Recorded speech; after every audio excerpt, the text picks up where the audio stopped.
дар тамоми ҷойҳо, дар бозорҳо, дар метроҳо, дар тарабхонаҳо ва видеое ки мо призора тақсим кардесем дар телеграм ҳаррӯзаша партофтесем. Дар инстаграм ҳам ҳастаи дар ҳаму гугл ҳам бизанед, мақсад меброя худаш. ассалому алайкум ба ҳама нафарҳое ки ҳама рӯза видеоҳои моро тамошо мекунед. Тамошобинони азизу гироми қадр, агар нафарҳое ки бихоҳанд фаҳмиданд ки нархи растамошкаи телефоншон чанд сум мешавад, шумо метавонед ки дар рақамҳои рӯи экран ватсапда бинависонед. Проверка мекунад ки телефони шумо нархи растамошкаш чӣ қадар мешавад. Хоб тамошобинони азизу гироми қадр, мавзӯи асосии имрӯзара шурӯъ мекунем.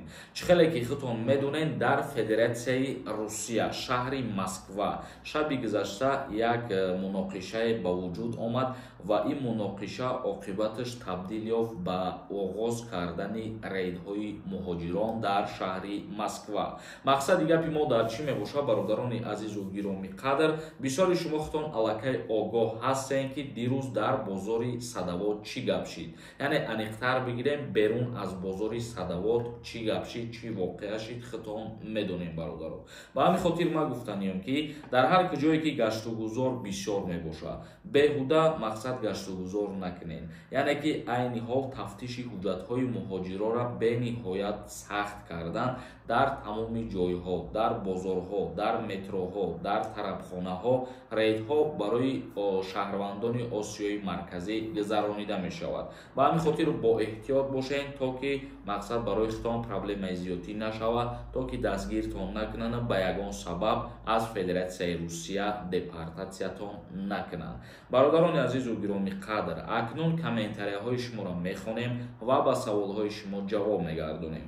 Худованд кунад ки мардуми муҳоҷира нигаҳбон бошад ва ман ин видеоро махсус ба хотире кардам ки бародарони азизу гироми қадр, беҳуда шумо дар ҳар ҷо гаштугузор накунед, аз паси кори худтон бишинед, кору фаъолият кунед. Чунки шурӯъ карда аз ана ҳамин рӯз аллакай махсус дар шаҳри Москваи Федератсияи Русия рейдҳо оғоз шиданд. Ва шумо ҳуҷҷатҳои худтонро дуруст тахт кунед, дуруст ба қайд бигиред, мақсад регистратсияву патенти худтонро проверка кунед ки срокош буд шидагӣ набошад ё ки пулош пардохт кардагӣ бошад, умуман бе ягон нарушения бошед.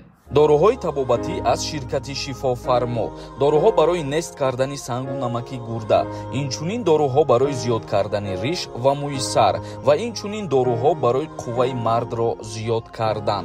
Ва ногуфта намонад, ҳиҷомаи бепул барои занҳо ва мардҳо, рақамҳо барои зан ва мард дар рӯи экран. ҳатман муроҷиат кунед.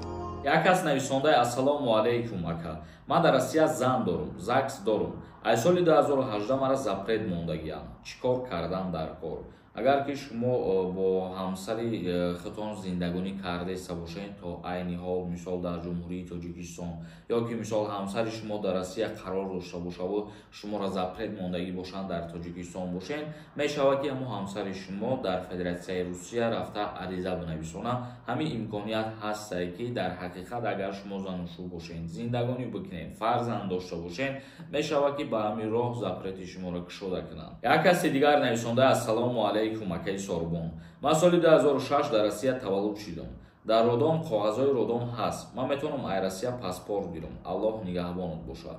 бале, дар ҳолате ки шумо ҳуҷҷати тасдиқкунанда дошта бошед, вақте ки ба синни 18 солагӣ мерасед, аллакай паспорти российскиро дастрас карда метавонед. Як каси дигар нависондае ки ассалому алайкум бародар, аз дигар шаҳр ба дигар шаҳр рафтан патента карда мешавад. вақте ки шумо аз як шаҳри Россия ба дигар шаҳр сафар мекунед, патент ва регистратсияи шумо бояд аз ҳамон ҷое ки қарор доред, аз ҳамон ҷо гирифта шуда бошад. Як каси дигар нависондае ки депортшидагӣ рафта омада метавона ака. Не, нафарҳое ки депортатсия шидаанд ва ё наметавонанд, то ҳамон муҳлатшон буд шидана. Як каси дигар нависондае ки кибрид дар конкурс. Рӯйхати ғолибои ана ҳамоно ки дар конкурс ғолиб шидагиянд дар Телеграм ҳастай ва видеое ки мо призора тақсим кардесем дар Телеграм ҳаррӯзаша партофтесем. Як каси дигар нависондае ки ассалому алайкум брат, ман як сол пеш ведварения доштам, мешавад рафта? Не, бародарои азиз, ведваренияра аз байн бурдан ин маънои ура надорад ки запретҳо кушода мешаванд. Аз инҷа пас ҳар касе ки қонуншиканиҳои хурд мекунад, тасмим гирифтанд ки чем запрет мондана ҷаримашон кунанд. Як каси дигар нависондае ки ака 27 даромадӣ, хизмат мебаранд ё ин ки не. нафарҳое ки аллакай 27 сола шидагиам ба хизмат даъват намешаванд. як каси дигар навишонда ассалому алайкум ака. Телефон ма соли 2021 харидам. Тоҷикистон набурдам. Бармаш рассамошка мекунанд ё ин ки не.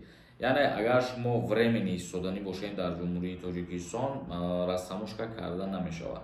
Телефонҳое ки нав харидорӣ мекунед, оли гирён кардагӣ нестен, вақте ки шумо ҷумҳурии Тоҷикистон медорен, то як моҳа кор карда мешавад ба ҳамун телефон. Баъд як моҳ аллакай ҷои симкарташ аз кор мемонад. як каси дигар навишонда ассалому алайкум акаи Сорбон. Мара регистратсияам фалшивия. Граница брам депортум мекунанд. Ҷавоб медодем акаҷон. оиди қонуне ки мо дирӯз гап задем, вай баъди соли нав қувваи қонунӣ хича пайдо мекунад. ҳозир айни ҳол рейдҳо ҳастанд. агар дар граница гузаштан дар таможни контрол аз шумо ҳуҷҷатҳои зарурия пурсанд ва тафтиш кунанд, дар ин ҳолат имкон аст ки запрет монанд. як каси дигар навишонда ассалому алайкум айноми мардуми ёвон. зинда бошӣ бародар, беҳтарин инсонӣ.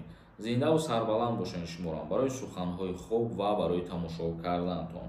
як каси дигар навишонда ки ассалому алайкум додар. дар Тоҷикистон мо приложение барои ҷои кор ёфтан ҳаст ё ин ки не? агар бошад хабар кунед илтимос. бале ҳастай сайтҳое ки мисол ҳастай барои дарёфт кардани кор ба шумо кӯмак мекунад. дар Инстаграм ҳам ҳастай, дар ҳамун Гугл ҳам бизанед, мақсад меброяд худаш. як каси дигар навишондаи ака нагуфтӣ. чанд бор навистам. рассамошкаи мошини 2015 чанд бошад? рассамошка кардани мошинҳо вобаста аз шаҳрҳое ки шумо ворид мекунед аз ҳамун мебошад. мисол мегирем, агар шумо аз тарафҳои Россия вақте ки мошин меорен, ҳамура ба нархномаи Тоҷикистон 38% ҳисоб мекунанд.